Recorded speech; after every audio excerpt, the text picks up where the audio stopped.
Pilot Sean and I got invited to go to Gulfstream's factory in Savannah, and we're going to show you guys what it's like. First things first, though, when I get to my hotel, I untuck the sheets because I'm not a serial killer. Dunkin' or Starbucks coffee? So I prefer Dunkin' now. I used to prefer Starbucks, but Dunkin' has won me over because it's cheaper and their food is better.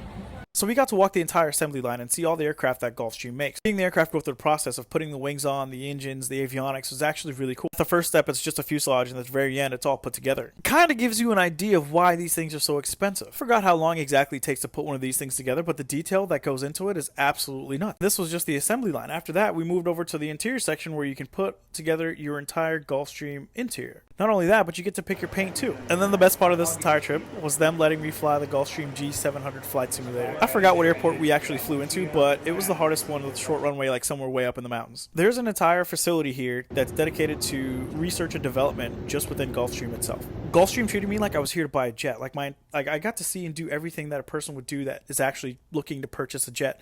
The last thing we did was Pilot Sean and I made our own paint livery. So this is Shauna's.